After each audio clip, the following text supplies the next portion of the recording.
আসসালামু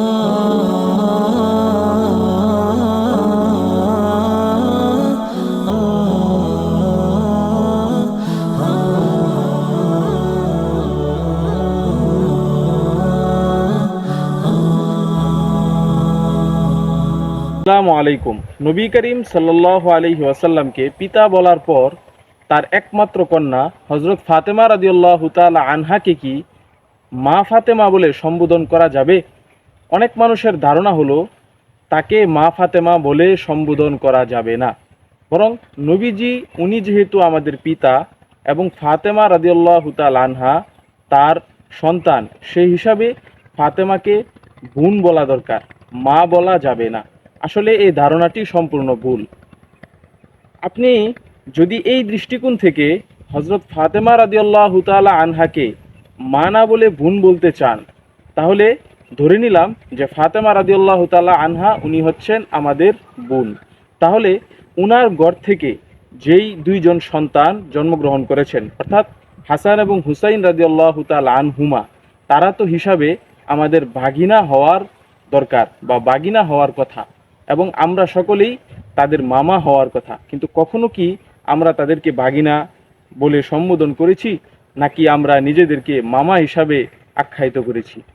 এমনিভাবে হাসান এবং হুসাইনকে বাগিনা বলার পর তাদের ঘর থেকে যে সন্তান হবে, আমরা তো তাদের নানা হওয়ার কথা, তারা আমাদের নাতি হওয়ার কথা। কিন্তু আমরা কি কখনো নিজেদেরকে নানা বা তাদেরকে নাতি বলে সম্বোধন করেছি? এমনিভাবে আমরা আরেকটা কথা জানি, রসুল করিম সাল্লাল্লাহু আলাইহি ওয়াসাল্লাম হাদিসের মধ্যে বলছেন, আল মুসলিমু আখুল মুসলিম, অর্থাৎ একজন মুসলমান আরেকজন মুসলমানের ভাই, মানে সমস্ত মুসলমান পরস্পরে ভাই ভাই। এখন বাস্তব জীবনে আপনার যে বাবা রয়েছেন বা আপনার যে চাচা রয়েছেন বা আরও যারা আত্মীয় রয়েছেন, ইসলামী দৃষ্টিকোণ থেকে তারা সকলেই কিন্তু আপনার ভাই। এখন আপনি কি এটা বলবেন কখনো যে না, আমার পিতা উনাকে আমি কেন ভাই বলবো, আমার চাচা উনাকে আমি কেন ভাই বলবো? আসলে অবশ্যই এখানে ভাই বলা যাবে, কিন্তু ভাইটা আপনি বলবেন আপনার পিতা এবং চাচাকে ধর্মীয় বা ইসলামিক দৃষ্টিকোণ থেকে, আর আত্মীয়তার দৃষ্টিকোণ থেকে অবশ্যই তারা আপনার চাচা, অবশ্যই তারা আপনার পিতা। ঠিক এই ব্যাপারটা হযরত ফাতেমা রাদিয়াল্লাহু তাআলা আনহার ব্যাপারে ফিট করেন। নবী করিম সাল্লাল্লাহু আলাইহি ওয়াসাল্লাম যেভাবে আমাদের ধর্মীয় পিতা, হযরত ফাতেমা রাদিয়াল্লাহু তাআলা আনহাও ঠিক সেভাবে আমাদের ধর্মীয় মাতা। উনি তার মেয়ে হয়েছেন বলে তাকে আমরা বোন বলবো, মা বলবো না, এরকমটা কখনো ঠিক হবে না। আত্মীয়তার সম্পর্ক এক জিনিস, ধর্মীয় দৃষ্টিকোণ আরেক জিনিস।